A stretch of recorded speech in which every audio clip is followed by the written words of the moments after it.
Good morning, Bitcoiners, and welcome back to a very special edition of your Bitcoin economic calendar. It's been a wild few weeks in the markets, and we wanted to share a few words before we got on with today's show. First up, words cannot describe how deeply we feel for anyone impacted by the recent FTX and Alameda fraud. While unfortunate, what unfolded has highlighted the importance of strong and transparent business practices that prioritize the safety of client assets above all else. And at Ledn, that is at the core of what we do. We built our business around a singular belief. Our clients and their assets come first in everything that we do. This fundamental value has served us well throughout this downturn, and we remain committed to it. Ledn is in a very privileged position to lead and define this industry going forward, and we thank you for your continued patience and trust. Now, onwards with today's show. The recent collapse of FTX has led to a plethora of crypto is dead headlines around mainstream media. Now, to someone that is new to the space and suffered losses from the FTX collapse, these headlines might seem appropriate. However, if you're somebody that has been in this space for longer than 5 years, these headlines and claims by mainstream media should come as no surprise. Here are a few examples. Axios ran a story titled "The Week the Crypto Dream Died."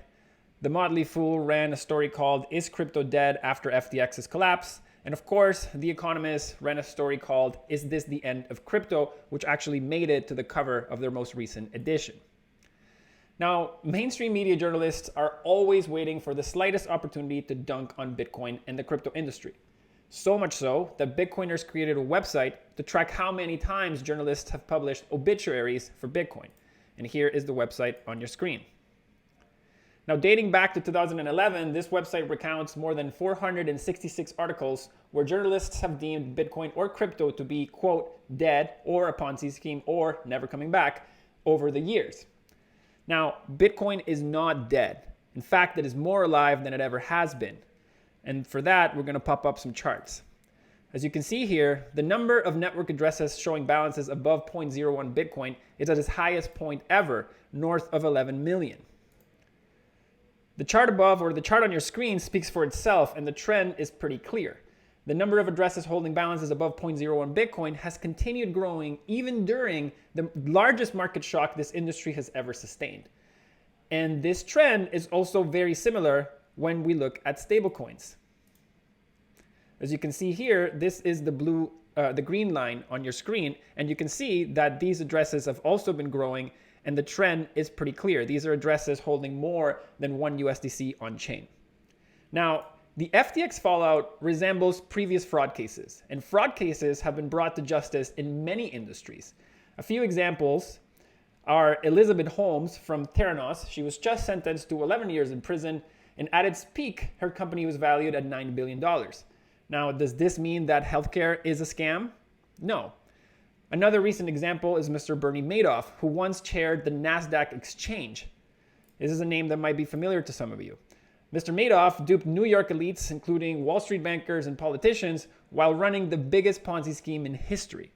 Now, does this mean that financial services are a scam? No. Fraud happens everywhere, even within publicly traded companies, which are supposed to have the highest level of oversight. Examples include Enron in the US and more recently Wirecard in Germany. Does this mean that all publicly traded companies are scammers? No. The point we're trying to make here is that fraud can occur anywhere, from healthcare to financial services, energy companies, and even government. This, however, does not mean that the industry or sector itself is fraudulent. It means that there is a bad actor in an otherwise good industry. The FTX story will be no different, and Sam should be eventually brought to justice for the pain and damage that he caused. Now, having said all of this, the crypto industry will take some time to recover. Many enthusiasts have just had or suffered significant losses, and their excitement and portfolios have been shattered. It will be up to the remaining players to rebuild trust with clients, and to do so, even more transparency will be required. Clients will rightfully be demanding more risk disclosures from all service providers, and lenders in particular will tighten their covenants to minimize any risks going forward. A few examples of how the FTX collapse continues to impact our industry today are contagion, which is what is happening with Genesis Capital, and perception, which is what is happening to Coinbase stock and bond prices. In the case of Genesis Capital, popping up here the article, The once mighty lender is currently facing potential bankruptcy as it allegedly struggles to raise capital to make up its recent loss through the FTX and Alameda fallout. Now, whether or not Genesis or its parent company DCG, Digital Currency Group, will be able to raise enough capital to return all assets to their clients is still uncertain. And this is impacting clients and entities that in some cases had no affiliation with FTX. Now, for further clarity, Ledn does not have any exposure to Genesis as we closed our last remaining loan with them earlier this year. Oh, I didn't pop up the article here. Now, in the case of Coinbase, their stock is trading at a 52-week low at the moment, and their bonds are trading at 50 cents on the dollar. Now, for further clarity, Coinbase Ventures is an investor in Ledn. But as the saying goes, time heals all wounds, and this time should be no different. We are certain that the industry will recover from this, learn, and come back stronger. We have certainly learned a lot from this experience, and we will work towards the goal of greater transparency and even better risk management. Now, as always, we wrap up with a summary of what you can expect for the week ahead. This week will be relatively light in terms of events and data, given that there is a US holiday for Thanksgiving on Thursday. Markets will be closed then, and also they will be partially closed on Friday, again, due to the same holiday. But nonetheless, there will be news and events that could potentially move markets, and here is a brief summary. Today, Wednesday, we get a read on US labor markets as the initial and continuing jobless claims are published. The Fed has been raising rates very rapidly, so it would be no surprise to start seeing some cracks in the US unemployment, or US employment rather.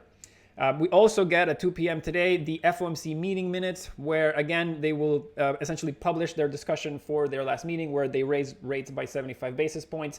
Some Fed members have been pretty outspoken about wanting to reduce the size of the hikes going forward. We cover that in our S&P section that will be in our blog if you want to check it out.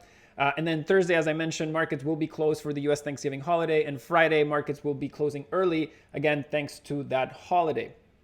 With that, we've reached the end of today's show. Thank you once again for following us and watching this. If you like it, if you learned something, if you enjoyed it, I welcome you to thumbs up it, subscribe, and share it with your friends. And we'll be back next week with another update.